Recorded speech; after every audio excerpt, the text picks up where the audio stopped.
Welcome to the Lost Roman Heroes podcast. My name is Matthew. My name is Matteo. And together we're diving deep into the history of Rome from its founding with Aeneas of Troy to its death with Constantine the 11th, uncovering Rome's greatest heroes along the way and ranking them. So please join us on our adventure looking for Rome's forgotten gems, the names lost to time, kingdom, republic, or empire, east or west. It doesn't matter to us. It's all Rome, filled with lost heroes whose stories are rarely told. Listen to us wherever you get your favorite podcasts, iTunes, Podbean, Spotify, or on our website, www.lostromanheroes.com. Now back to the Scandinavian History Podcast, hosted by Michael Shankman. And long live the Varangians!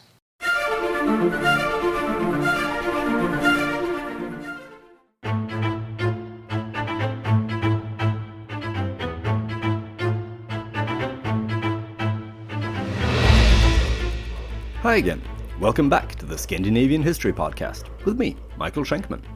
Last time, the Swedish army secured a bridgehead in the northern German duchies of Pomerania and Mecklenburg before advancing south along the fertile river valley of the River Oder.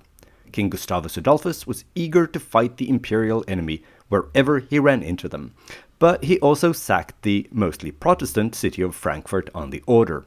To begin with, the Swedes met little resistance, partly because the emperor had been forced to sack Wallenstein, the brilliant military commander who had succeeded in crushing many Protestant rebellions and who had led the imperial armies to so many victories. Wallenstein was replaced by Tilly, who eventually got his act together and targeted the city of Magdeburg, one of the few German political entities that had sided with the Swedes against the emperor. Magdeburg was put under siege and taken by storm before the Swedish army could come to its rescue. The result was one of the most gruesome massacres in the 30 Years' War, a conflict known for its many gruesome massacres. But the destruction of Magdeburg wasn't the turning point that Tilly had hoped for. Instead of being the first step toward driving the Swedish invaders out of the Holy Roman Empire, the atrocities drove many Protestant princes into the arms of Gustavus Adolphus. Before, these German Protestants had been hesitant to join the Swedish cause, but now they felt they actually did need protection against the unpredictable and violent imperial armies. One of the principalities that now sided with the Swedes was Saxony. To punish the Saxons for their disloyalty to the emperor and to force them to break with the Swedes, Tilly marched his army to Leipzig, pillaging and burning as he went, to cause as much harm as possible to the Saxon countryside. In early September 1631, Leipzig, the seat of the Elector of Saxony, yielded to Tilly. But he didn't have long to relish his victory before he received news that Gustavus Adolphus was approaching at the head of a combined Swedish-Saxon army. Today, we'll see what happened when Tilly's and Gustavus Adolphus's armies finally stood face to face on the battlefield.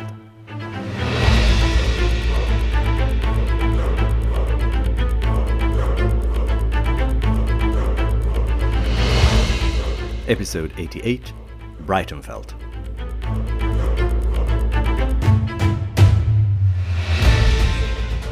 Before we get into the meat of today's episode, it's about time that we address the very issue of time itself, or at least the way people measured time in the 17th century. More specifically, I'd like to explain why, when you read about events in the 17th century, you can come across different data about when various things happened. For instance, the battle we'll be talking about today. Some sources will claim it took place on September 7th, while others will insist it was on September 17th. And I'm not talking about hastily put together high school essays written against the seat of the bus on the way to school, but reputable, peer-reviewed books and articles. You may ask yourselves, how difficult can it possibly be to keep track of when a well-documented event took place? Well, pretty tricky actually.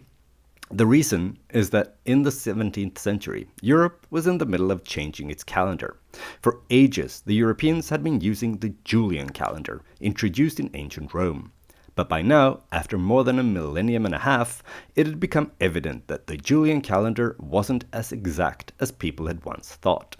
So, in 1582, Pope Gregory XIII launched an updated way to calculate the year, And that calendar, known as the Gregorian calendar after the Pope who introduced it, is the calendar we're still using today.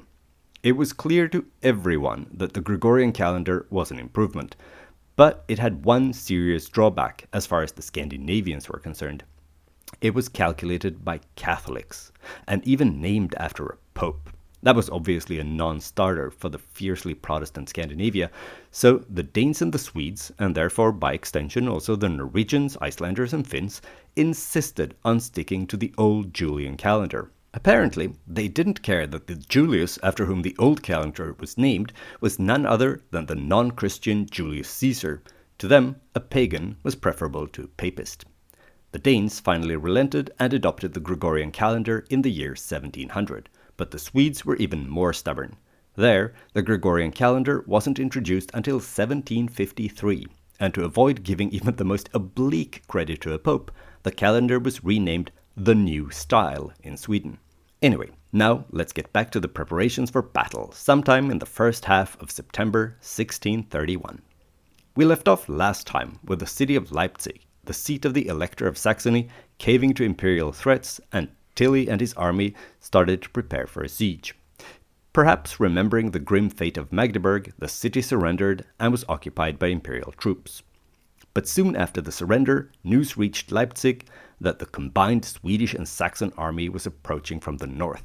Gustavus Adolphus had finalized the deal with the Elector John George of Saxony. The two leaders had agreed to cooperate in order to drive Tilly and his army out of Saxony, and the Swedes would protect the Elector from the Emperor's wrath. When this formal treaty had finally been signed, the King of Sweden ordered all forces under his command to come together in preparation for a major battle against Tilly and his troops in Leipzig. The Elector of Saxony was eager to get the ravenous imperial troops out of his land, and so he had been pushing for a battle to drive them out once and for all. But even though Gustavus Adolphus liked the thrill of the fight, he hadn't been particularly interested in this kind of massive battle between the two large armies. The reason was simple. A battle is an unpredictable event. Things can happen that will make you lose, even though you perhaps should have won on paper. And a major loss this deep into imperial territory had the potential of being catastrophic for the Swedes. If the army suffered heavy casualties, it would be difficult to bring in new soldiers from faraway Sweden, and many of the new allies might turn out to be fair-weather friends who would abandon them if the Swedes would find themselves in dire straits. In other words, the Swedish king was keenly aware that things could very well go sideways, so at the same time as he was preparing to meet Tilly on the plains outside Leipzig, Gustavus Adolphus made arrangement for a safe escape route for himself to be secured if the battle would be lost and he'd need to escape from the scene quickly. He also instructed Field Marshal Gustav Horn to retreat and form a new army further north in Brandenburg if worse came to worst and the Swedes would face defeat at Leipzig. The king's brother-in-law had promised to provide troops for such a new army if the need would arise. That is, if he could be trusted after a major Swedish defeat.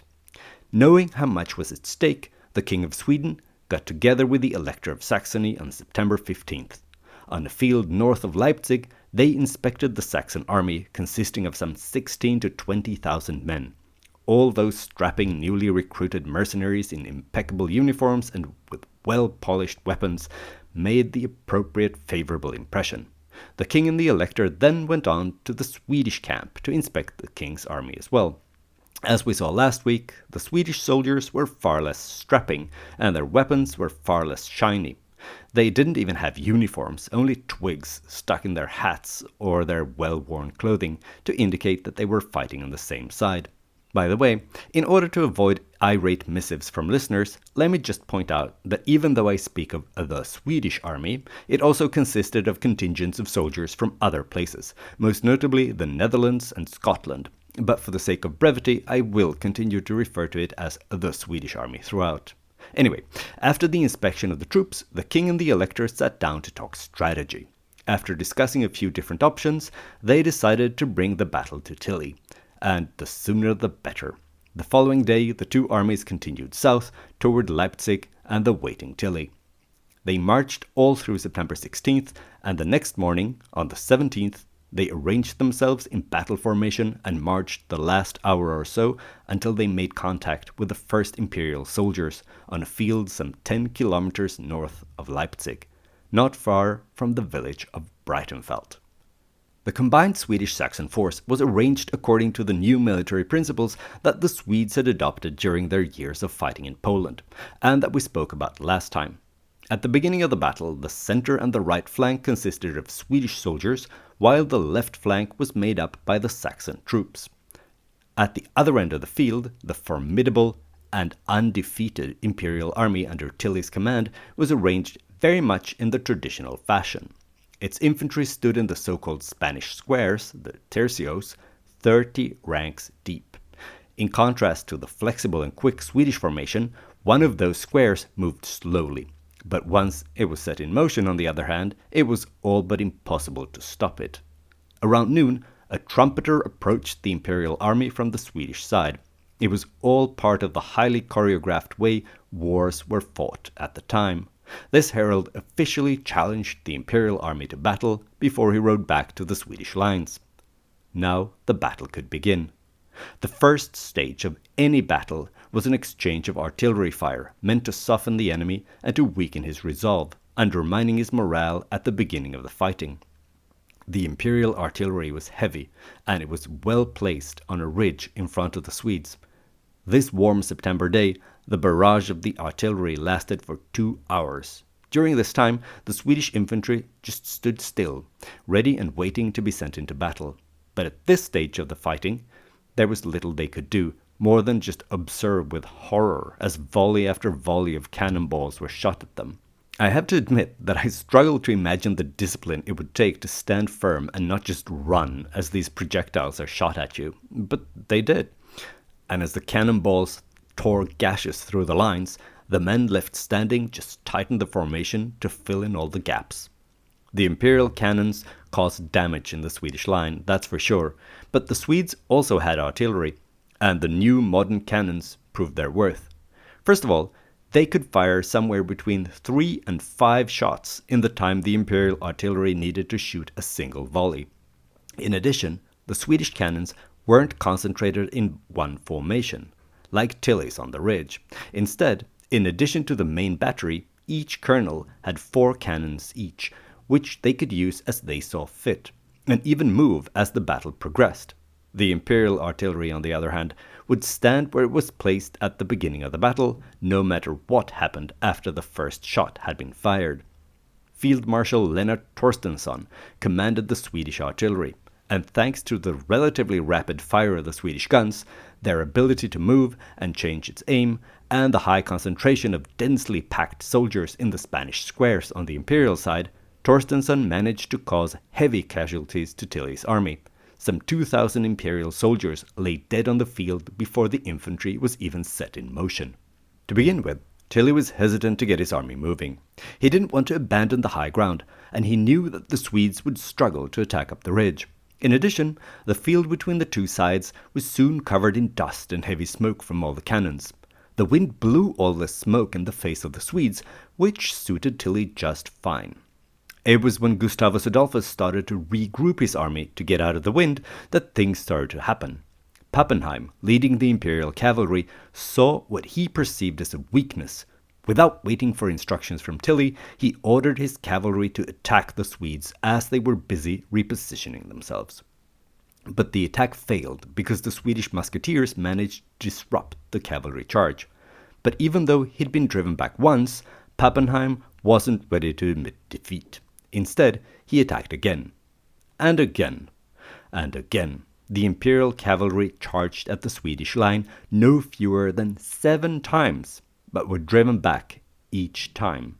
After the 7th failed cavalry charge, the roles were reversed. Now the Swedish cavalry attacked, and unlike their Imperial counterparts, which moved in carefully ordered files, with the first rider in the line firing his guns, then riding to the back of the line to reload, the Swedish cavalry had been trained to descend on the enemy fast, cutting them down with their sabers.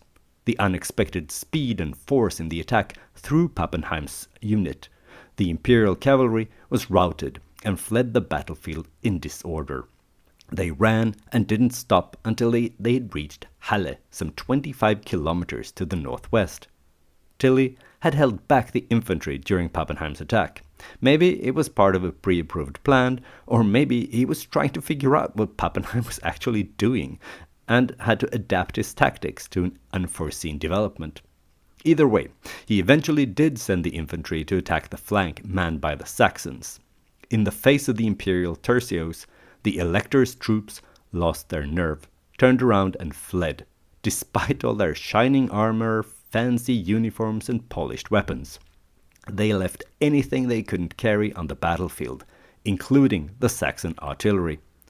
This collapse meant that the Swedes all of a sudden found themselves abandoned by their allies, left alone on the battlefield, and, perhaps worse still, after the Saxon flank had hightailed out of there, the Swedish centre was now dangerously exposed. Exploiting this advantage, the Imperial army then attacked the vulnerable Swedes, but the Swedish line didn't falter. Instead, they counterattacked before the inflexible Spanish squares had the time to change direction and face them. In a move that was very on brand, Gustavus Adolphus personally led a flanking cavalry charge to capture the Imperial artillery. Some remnants of Pappenheim's cavalry had retreated to the ridge where the cannon stood, but they weren't able to stop the Swedish onslaught. The Swedes, led by their king, rode up the slope, cutting down the Imperial cavalry and artillerymen as they went. After having taken the artillery on the high ground, the Swedes turned the Imperial cannons on Tilly's own forces below the ridge. At the same time, Lennart Torstensson rotated the Swedish artillery, so now the Spanish squares received cannon fire from two directions. It was now around 5 o'clock in the afternoon. The battle had been going on for 5 hours, and even though it had started well for the Imperial army, Tilly's situation was getting increasingly difficult. His left flank was wavering, and he'd have to do something, and fast, if he wanted a chance to win this battle.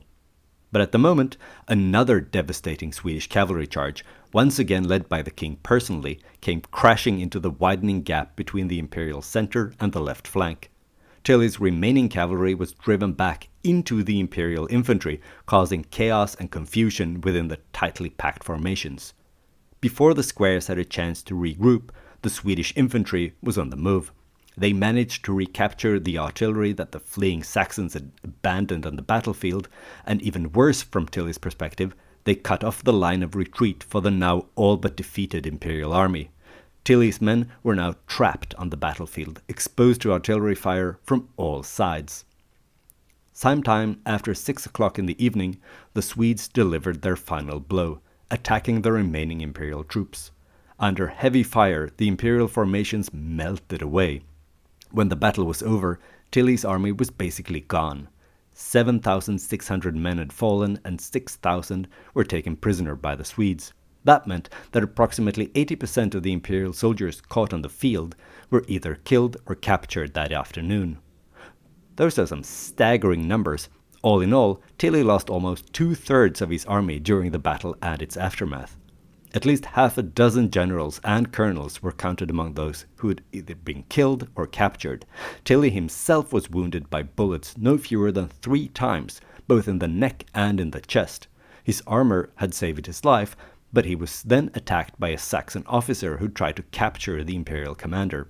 Tilly was saved thanks to one of his own shooting his assailant, and then Tilly was escorted off the field and to safety in Halle by a cavalry unit. In addition to all the lost manpower, all of the Imperial artillery, and his war chest, 120 regimental flags also fell into Swedish hands. They were brought back to Sweden in triumph and were displayed in the Riddarholmen church in Stockholm. The few soldiers who did manage to escape the slaughter fled in panic towards Leipzig or Halle. Swedish cavalry pursued them into the night, adding to the Imperial casualty numbers. But luckily enough for the remnants of Tilly's army, the Swedish infantry was too exhausted to pursue the defeated enemy. Instead, as the sun set around 9 o'clock in the evening, they settled down to spend the night on the battlefield. Impressively, in the midst of all the chaos, death and destruction, Field Marshal Pappenheim kept it together. Even though he too had been wounded, he did what he could to rally the remaining troops. But there wasn't much he could do. Most of the cavalry had fled already, but it did manage to form some new Spanish squares, and they could then extract themselves from the battlefield as darkness fell. These units both defended themselves from Swedish cavalry attacks and blocked the way so the Swedes wouldn't be able to pursue the wounded Tilly, who was being evacuated to Halle. When the battle was over, Gustavus Adolphus, as always with the strongest sense for both piety and propaganda, knelt on the battlefield, thanking God for granting him this victory. I'm not going to speculate about any divine influence over the outcome, but it's clear that the new Swedish military tactic proved its effectiveness that September day in 1631, whether it was the 7th or the 17th. The Battle of Breitenfeld, as this battle is known to history, was a clash of two completely different military philosophies.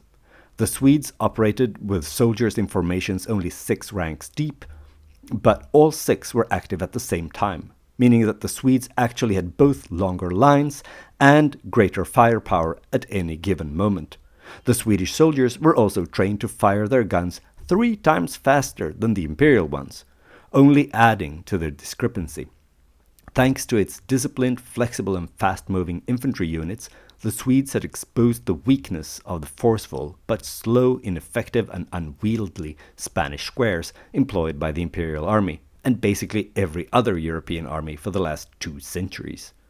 The Swedish tactics with lighter cannons had also proven their superiority.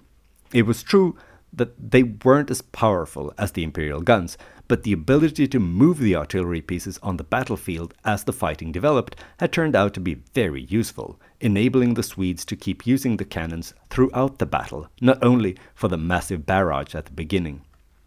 These Swedish cannons were often used to support the cavalry when they attacked, and, as I mentioned already, the Swedish cavalry also operated in a new way.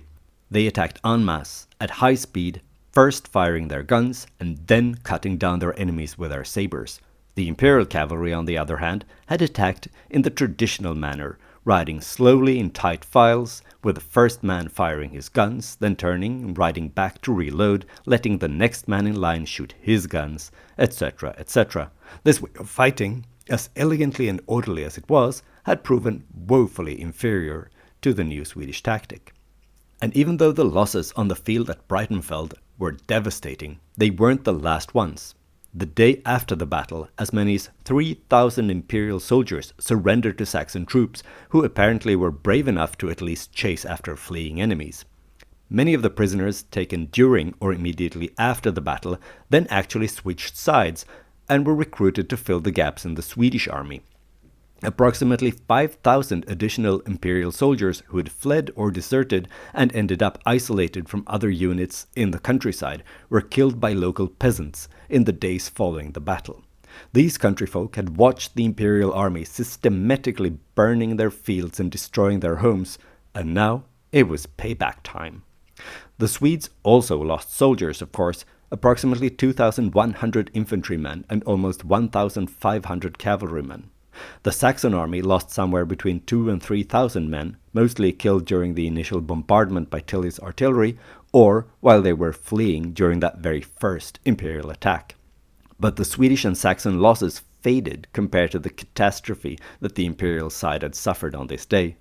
Tilly was wounded, and his army was all but wiped out. Now, there was very little that would be able to stop Gustavus Adolphus from doing pretty much what he wanted in the fall of 1631. The King of Sweden seemed unstoppable. Next time, we'll take a look at how he exploited this advantageous situation. But before I sign off today, I would like to answer 3 questions that I've received. The first one is from Marcus in Sweden, and he asks for some clarification with regards to names. He hints at me not being consistent and wants to know why I use the English version John when talking about people who were really called Hans or Johan, but at the same time I say Karl instead of Charles, which is the English form of that name. Well, Marcus, I can only admit that I am inconsistent. Sometimes I use the commonly accepted English version of a name or of a person or a place, and sometimes I use the Scandinavian original. The examples that Marcus gives are good. I do say John instead of Hans and Johan. The same goes for Märta Sture, whom I called Martha when I talked about how Eric XIV murdered her family. And that's because I strive to make the podcast as accessible as possible to as many listeners as possible. That's why I use English forms of names and places as often as possible. So why don't I say Charles instead of Carl? Well, my only defense is aesthetics. Simply put, I think it sounds better to say Carl instead of Charles, so that's what I've decided to do. I admit it's a completely arbitrary decision based on what I think sounds good, but since I make the podcast, I make the rules. And if you think I'm high-handed in this matter, just know that I wrestled for a long time about what to call Gustavus Adolphus. If I'm honest, I think that's a ridiculous name, and I would much rather have preferred to call him Gustav Adolf, Gustav II, or Gustav II Adolf, which is what he's called in Scandinavia. But since he's a relatively well-known figure in the narrative of the 30 Years' War, and he's always called Gustavus Adolphus in English literature, I thought it would be unnecessarily confusing to call him anything else on the show. So you see, even I have to adjust to reality from time to time. The second question comes from Spotify.